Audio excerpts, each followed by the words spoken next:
Yesu ashimwe bene data. Nkuko tumenyeranye, amazina yanjye nitwa Pastor Mugisha James. Nkorera mu itorero rya New Life Bible Church Kageyo. Nishimiye kubana namwe uyu munsi kugira ngo dusangire ijambo ry'Imana nkuko bisanzwe. Ijambo nifuza ko dusangira uyu munsi ni ukugira Imana icyizere. Hari akamaro gakomeye ko kugira Imana icyizere. Ni nayo mpamvu numva nshaka kugira ngo tuganirire ijambo umuntu wese unyumva hirya no hino. Ndifuza ko iri jambo yagira icyo rigufasha, yagira icyo rirema mu mutima wawe. Munyemere tubanza dusenge hanyuma twinjire mu ijambo ry'Imana. Mwami Yesu, turagushimiye, uri mwiza, wakoze kuduha umugisha w'iki gitondo w'aya masaha.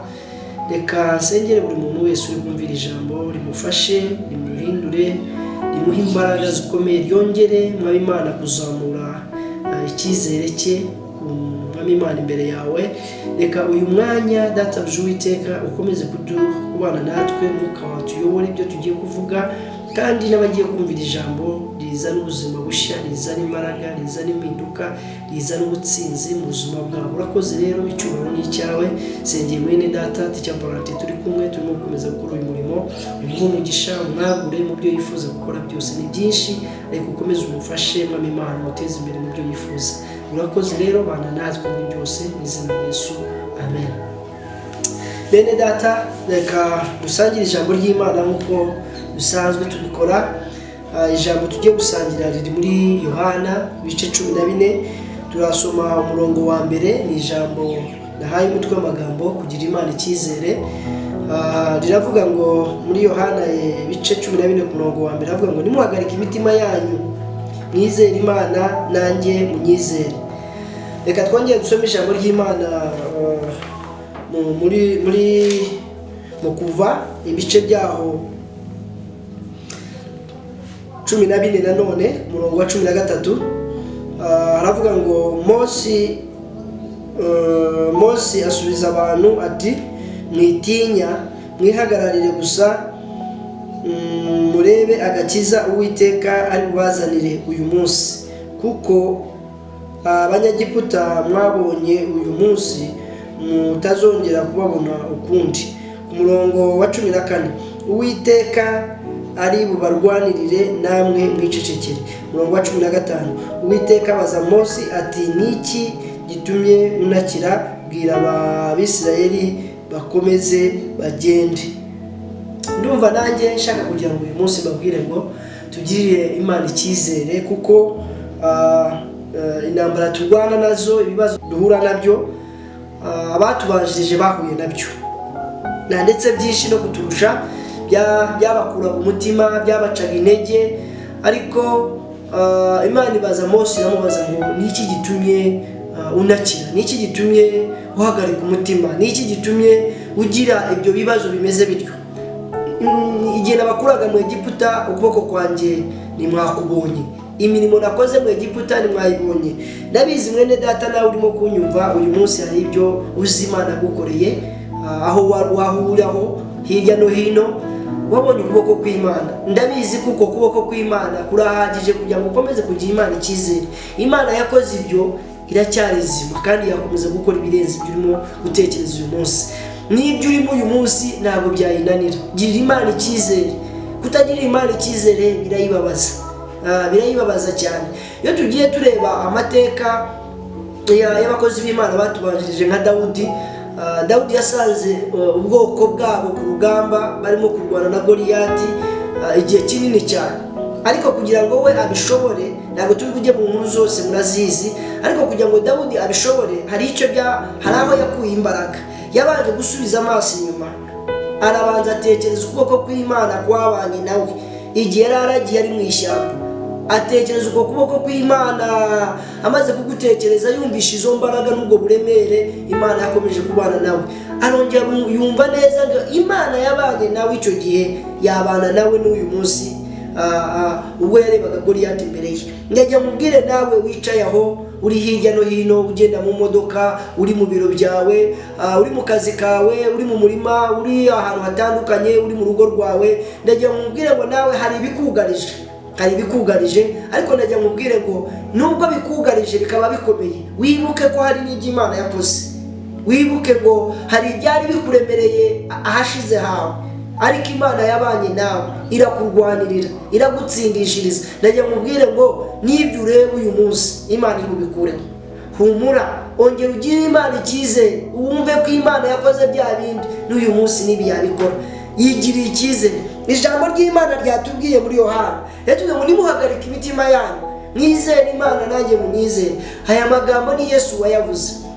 Icyatumaga Yesu arimo kuyavuga, Yesu yifitiye icyizere. Yesu arabizi neza ko abishobora. Ndajya mubwire ngo Yesu arabishobora. Imana n'umwana bashoboye icyo kibazo ufite, bashoboye icyo cyifuzo cyawe, bashoboye ibyo utekereza ko bidashoboka, ibyo ubona nta nzira bifite, Imana bifitiye inzira. Ndajya mubwire mwene data urimo kunyumva, ntuongere guhagarika umutima wawe, ongera ushyire umutima wawe ku Mana, ushikamizeho umutima, uyigirire icyizere, uyigirire icyizere. N'Imana ishoboye, ntabwo igitsindwa, ntabwo ikinanirwa. Uko yahoze na n'uyu munsi niko ikiri, iracyakora ku mugaragaro. Ndajya ngo rero mwene data uri hano unyumva, wumvishije ijambo ry'Imana muri iki gitondo, Abisirayeli nabo bahuye n'ibibazo bitandukanye, Imana yerekana imbaraga zayo igihe bari mu Egiputa. Imana ibakuza ukuboko gukomeye mu Egiputa. Bageze imbere basanga inyanja itukura. Igihe cyose mu buzima hari ibyo tugenda tuvamo, hari n'ibyo duhura nabyo,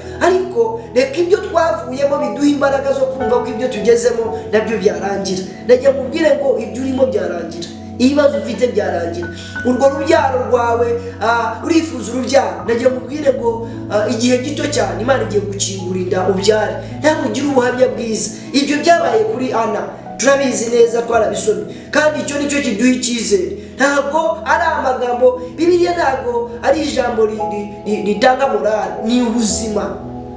Bibiliya ni ijambo ry'ubuzima, ni ijambo rikora, rifite facts, rifite ibintu bifatika, bifite ubuzima bihoraho. Twabonye kimwe, bibiri, bitatu, nyamara nawe wicaye aho, nyamara nawe urimo kunyumva uzi kimwe, bibiri, bitatu Imana yagukoreye. Ibyo nawe wabishinjaho kumva ko n'ibindi bitaraza Imana yabikora. Ndagira ngo mubwire ngo humura, ongera ugire Imana icyizere. Gira Imana icyizere uyu munsi. Ijambo ryayo ryatubwiye muri muhagarika umutima, mwizere Imana nanjye munyizere. Uwo ni Yesu wavugaga ayo magambo. Rero ndagira ngo mbabwire bene data, Yesu arashoboye. Yesu wacu twizera arashoboye, nimumwizere.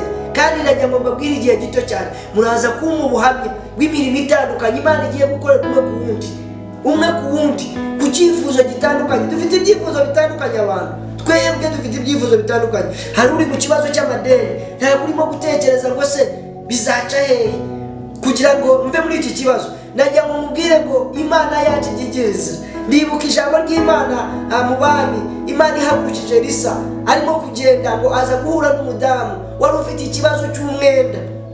Nyamara uwo mudamu icyo gitondo ntiyari azi uko byagenda, ariko najya ngo mbabwire Imana ifite inzira nyinshi, humura, tegereza Imana, senga Imana uyizere.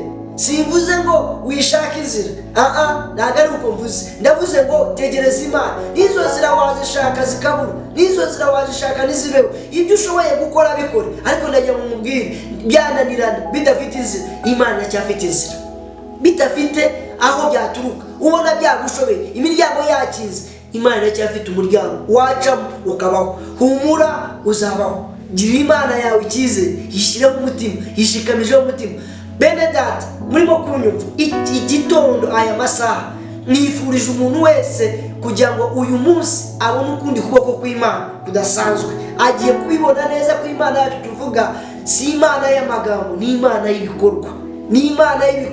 Iyacu ntabwo ari amagambo, ni Imana ikora ibifatika mukabibona. Ni Imana igaburira abashoje, ni Imana irwariye abantu bagatsinda. Reka mbabwire, ijambo ry'Imana riratubwira ngo Imana itarizi abarizi babera ubusa amaso. Imana atari irimo gukora imirimo n'abibwira ko bayikora ntabwo bayishobora. Imana niyo tangiriro ry'ubuzima bwacu rikaba iherezo.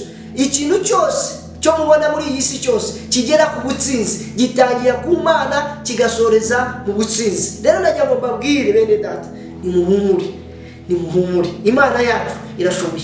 Nimwongere mwizere, yishikamizaho umutima wawe, wicibwa intege n'ibyo urimo kubona, wicibwa intege n'igihe bimaze. Ushobora kuba umaze igihe kinini ariko ndagira ngo mubwire biracyashoboka. Ndagira ngo mubwire ijambo ry'Imana riri muri Zaburi ibice 27 ku murongo wa 14. Haravuga ngo mutegereze Uwiteka, muhumure, mukomere mu mitima yanyu, muhumurizwe, mutegereze Uwiteka. Reka namubwire ngo tegereza Imana igihe gikwiriye. Hari amashimwe igihe gikwiriye, mu rugo rwanyu muzaba mushima. Igihe gikwiriye uzahamiriza abantu babwire ngo hari Imana ikora itari amagambo.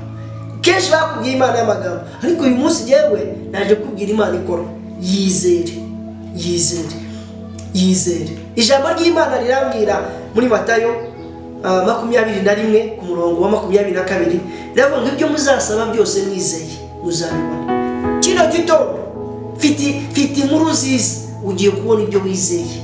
Niba umutima wawe uri hano wizera Imana utayishidikanya, Imana yawe utayishidikanya, ariyo Mana wizeye, wamenye ko nta kiyirusha imbaraga, kino gitondo hari ibitangazo ugiye kubona. Hari ukuboko kw'Imana ugiye kubona mu buryo bumwe cyangwa ubundi.